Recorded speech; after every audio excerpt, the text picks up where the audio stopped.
मेरा पुत्र मैं बड़ी मिन्नतां तरले करके तेन बाहर कलैंदा पिया।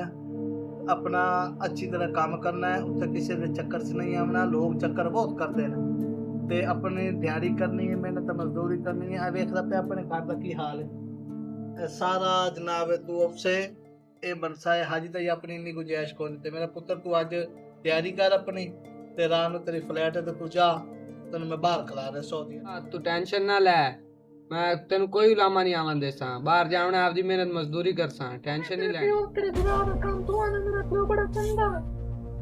ਉਹ ਕੋਈ ਨਹੀਂ ਜਾਂਦਾ ਪਿਆ ਨਾ, ਕੁਛ ਨਹੀਂ ਹੁੰਦਾ। ਅੱਜ ਤੂੰ ਘਰ ਦੇ ਹਾਲਾਤ ਬਿਹਤਰ ਹੋ ਜਾਸੇ, ਐਵੇਂ ਚਗਲਾ ਨਾ ਮਾਰੀਆਂ ਕਰ, ਟੁਰ ਪਰਾ। ਮੇਰੀ ਗੱਲ ਹੈ ਸੁਣ, ਔਰ ਪਿਓ ਤੇ ਭਰਾ ਕੋਲ ਦਾ ਹਿੱਸਾ ਮੰਗ। ਤੂੰ ਚੱਲ ਜਾ, ਅੱਜ ਹੀ ਲਵਣਾ ਕੱਲ ਹੀ ਲਵਣਾ ਹਿੱਸਾ ਮੰਗ ਲੈਨੇ ਆ। ਚੱਲ ਸਲਾਮ ਅਲੈਕੁਮ ਅੱਬਾ। आओ भाई आ गए हो। क्या हाल है अब्बा? वाह वाह किधर तो भज्जे भज्जे भी और अब्बा तबीयत से ठीक है? ठीक है। निकल मुड़ जाता पे बाहर। मैं फैसला किया है पुत्र के इन पगला ये चा बाहर ठीक है, अपने हालात ने खराब बिल्कुल ते काम कार करे सी मेहनत मजदूरी ते चलो थोड़े जे अपने हालात सही हो जासे। ठीक हो गया। फिर जिवें हालात सही हो सन अल्लाह पाक चंगी करे सी कोठ चंगे पा देता है। हाँ बस ठीक है, ये चंगी गल है। आप ਹਿੱਸਾ ਮੰਗ ਹਿੱਸਾ। ਅੱਬਾ ਮੈਨੂੰ ਦੇ ਜਾ ਹਿੱਸਾ, ਠੀਕ ਹੈ? ਇਹ ਨੂੰ ਭਾਵੇਂ ਗਾਲ ਤੇ ਭਾਵੇਂ ਨਾ ਗਾਲ, ਮੈਂ ਆ ਤੇ ਮੈਨੂੰ ਮੇਰਾ ਹਿੱਸਾ ਦੇ ਜਾ। ਅੱਲਾ ਅੱਲਾ ਤੇ ਖੈਰ ਸਾ। तो मेरी गल सुन ले हाजी तई मैं जिंदा बैठा, जितनी देर मैं जिंदा बैठा कोई हिस्सा तेन कोई बना रवना इसे घरे तो रवना है, नहीं तो ना, नहीं तो फद सवानी दा कान ते जा। मैं ਸੁਣ मैं आधा हिस्सा लाया ते हट जाऊं, उठी नहीं चल गए। चल चल घर चल गए। गल सुनना मेरी पुत बाय ना ਜਾਂਦਾ ਕਿਤੇ ਬਹੁ ਨਾ ਇੱਕ ਵਾਰੀ हाँ दस दस बहु। बैठा। ਚਾਚਾ ਸਾਨੂੰ ਨਹੀਂ ਪਤਾ, ਸਾਡਾ ਹਿੱਸਾ ਸਾਨੂੰ ਦੇ। ਉਹ ਮੇਰਾ ਪੁੱਤ ਤੇਰਾ ਹਿੱਸਾ ਕੋਈ ਨਹੀਂ ਬੰਦਾ, ਤੂੰ ਆਦੇ ਪਿਓ ਕੋਲ ਮੰਗ। ਮੇਰਾ ਪੁੱਤ ਨਾਲ ਮਾਮਲਾ ਤੇਰੇ ਨਾਲ ਕੋਈ ਨਹੀਂ ਹੈ। ਲਾਣੀ ਇਹ ਤੇ ਮੈਂ ਉਹਦੇ ਹੌਲਾ ਸਾਨੂੰ ਹਿੱਸਾ ਚਾਹੀਦਾ, ਠੀਕ ਹੈ? ਇਹਨੂੰ ਲਾਏ ਜਾ, ਕੋਈ ਬਾਈ ਹਿੱਸਾ ਉਸਾ ਕੋਈ ਨਹੀਂ। ਚੰਗਾ ਸੀ ਪਤਾ ਤੈਨੂੰ। ਕੋਈ ਨਹੀਂ ਨੇ ਜਾਓ ਆ ਚੱਲ ਨਹੀਂ। ਜਾਓ। ਮੇਰਾ ਪੁੱਤਰ ਇੰਨਾ ਰੋਲਾ ਪਾਈ ਰੱਖਣਾ, ਇਹ ਜਿਹੜੇ ਦੇ ਨੋ ਮੇਰੇ ਘਰ ਆਈ ਨਾ ਏਸੀ ਉਹ ਖੱਚ ਖੱਚ ਮਾਰੀ ਰੱਖੀ ਹੈ। ਪੁੱਤਰ ਮੇਰੇ ਨੂੰ ਵੀ ਉਸ ਜਨਾਮ ਅੰਗਲ ਤੇ ਲਾਇਆ ਹੋਇਆ, ਜੋ ਗੱਲ ਹੁੰਦੀ ਮੇਰੇ ਪੁੱਤ ਨੂੰ ਕਰਦੀ ਉਹ ਸੁਣਦਾ ਹੀ ਨਹੀਂ, ਉਸੇ ਦੇ ਮੁਰੀਦ ਹੀ ਬਣਿਆ ਹੋਇਆ। ਤੇ ਤੂੰ ਮੇਰਾ ਪੁੱਤ ਚਾਹ ਬੈਗ ਤੇ ਤੂੰ ਜਾ ਰਵਾਨਗੀ ਕਰ, ਅੱਲਾਹ ਤੈਨੂੰ ਕਹੇ ਜਾ ਆਪੇ ਨਹੀਂ ਬਣ ਕੇ। ਠੀਕ ਹੈ ਮੇਰਾ ਪੁੱਤ ਜਾ। ਛੋਟੇ ਭਰਾ ਨੂੰ ਕਰੇਨਾ ਸਲਮਾਨ ਨੂੰ ਫੋਨ, ਉਹਨੂੰ ਸਦੇਨਾ ਇਹ ਰੋਲਾ ਤੇ ਮੁਕਾਈਏ। ਹੈਲੋ ਉਹ ਸਲਮਾਨ ਕਿਦੇ ਵਦਾ ਹੈ?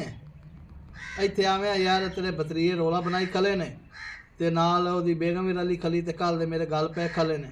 ਹਿੱਸਾ ਦੇ ਤੇ ਤੂੰ ਆ ਮੇਰਾ ਭਰਾ ਤੇ ਬੈ ਕੇ ਰੋਲਾ ਮੁਕਾ। ਵੀਰਾ ਮੇਰੇ ਕਰੇਲੇ ਨੂੰ ਪਤਾ ਨਹੀਂ ਕੀ ਹੋ ਗਿਆ, ਖੈਰੀ ਸਦਿਆ ਉਸ ਤੇ ਬੜਾ ਜਿਹੜਾ ਨਾ ਦੁੱਖੀ ਲੱਗ ਰਿਹਾ। ਚਲੋ ਜਾ ਮੇਰਾ ਪੁੱਤ ਕੋਈ ਸ਼ੇ ਕੋਈ ਨੀ ਮੇਰੇ ਕੋਲ ਆਈ ਚਾਈ ਸਾਡੇ ਚਾਚੇ ਸੱਦਿਆ ਪਿਆ ਕਿਦਾਂ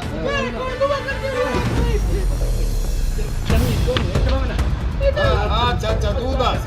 ਹਾਂ ਮੇਰੇ ਖੁਦਾ ਅਜ ਵੇਦਾ ਤੂੰ ਕੋ ਹਯਾ ਕਰ। ਕੀ ਹੈ? ਬੇਗਮ ਆਦੀ ਨੂੰ ਸਮਝਾ ਰਨ ਮੁਰੀਦਾ। ਉਹ ਮੇਰੇ ਭਰਾ ਮੇਰੇ ਦਾ ਇਹ ਹਾਲ ਕੀਤੀ ਬੈਠੀ ਹੈ ਤੇ ਮੇਰੇ ਪਿੱਛੋਂ ਕੀ ਕਰਦੀ ਹੋ? ओ हिस्सा बड़ा है ना। ਓਏ ਉਹ ਤੇਰਾ ਇੱਕ ਭਰਾ ਬਾਹਰ ਭੱਗ ਗਿਆ हाँ ਤੇ ਪਿਓ ਤੇਰਾ ਕੱਲਾ ਹੈ हाँ ਤੇ ਇਹਦੀ ਕਿਆ ਕਰਨੀ ਉਹ ਖੁਦਾ ਦਾ ਨਾਮ। ओ ਅਸੀਂ ਮਗਰੂ ਭੁੱਖੇ ਮਾਰ ਜਾਵੀ, ਉਹ ਪਤਾ ਕਦੋਂ ਪੈਸੇ ਕਲੇ ਸੀ। ਹਾਂ ਆ ਸਾਨੂੰ ਵੀ ਸਾਡਾ ਹੀ ਰੋਲਾ। ਸਲਮਾਨ ਭਰਾ ਵੇਂਦਾ ਪਏ ਬਕਵਾਸ ਨਾ ਕਰ, ਬਕਵਾਸ ਨਾ ਕਰ। ਪਿਓ ਤੇਰਾ ਹੁੰਦਾ ਕੱਲਾ, ਹਾਂ ਬਾਅਦ ਵਾਜ ਅਸੀਂ ਹਾਂ ਜਿਸ ਟਾਈਮ ਤੇ ਕਮਾਈ ਕਰੋ ਸੀ ਕਮੋੜਦਾ ਨੂੰ ਹਿੱਸਾ ਵੰਡ ਦਿਸਾ ਹੈ। ਚਾਚਾ ਮੇਰੀ ਗੱਲ ਸੁਣ, ਅਸੀਂ ਉਤਨੀ ਦੇਰ ਭੁੱਖੇ ਮਰਦੇ ਸੁਣਾ ਹਾਂ?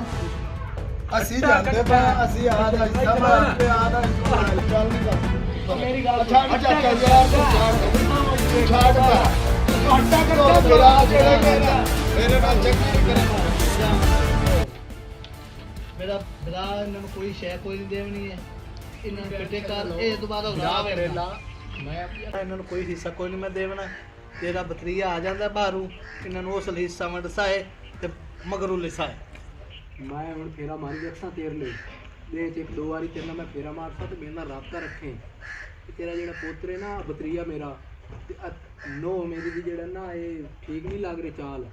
ਇਹ ਪੁੱਤਰ 2 ਮਹੀਨੇ ਹੋ ਗਏ ਛੋਰ ਇਹੋ ਕੰਮ ਕਰਨ ਦੀ। ਤੂੰ ਆਪਦਾ ਖਿਆਲ ਰੱਖ, मैं ਹੁਣ ਜਾਂਦਾ ਪਿਆ ठीक है ਮਾੜਾ ਜੇ ਤੈਨੂੰ ਕੋਈ ਮਸਲਾ ਬਣ ਕਰ ਦੇਵੇਂ मैं फोन कर ਮਸਲਾ ਨਾ ਤੇਰੇ ਨਾਲ नहीं नहीं अल्लाह खैर करे सी ਤੇ ਬਾਕੀ ਮੈਂ ਇਹਨੂੰ ਠੱਲ ਲੈਸਾਂ ਵੱਡੇ ਜਿਹੜੇ ਇਹਨੂੰ ਨਾ ਬੜਿਆ ਤੂੰ ਵਦਾ ਨਾ गल कर ले तू। ਹਾਂ ਤੂੰ ਪਰੇਸ਼ਾਨ ਨਾ ਹੋ ਮੈਂ ਠੀਕ ਨਾ ਹੈ। ਹੁਣ ਟੈਨਸ਼ਨ ਨਾ ਲੈ ਮੈਂ ਠੱਲ ਲੈਸਾਂ ਬਦਮਾਸ਼ ने सोचा भी नहीं होगा कि बेटा आगे बाप के साथ क्या करेगा। वीडियो को लाइक करें, चैनल को सब्सक्राइब करें। पार्ट 2 इंशाल्लाह अपलोड करेंगे और उसमें देखेंगे कि बेटा अपने वालिद के साथ क्या करता है।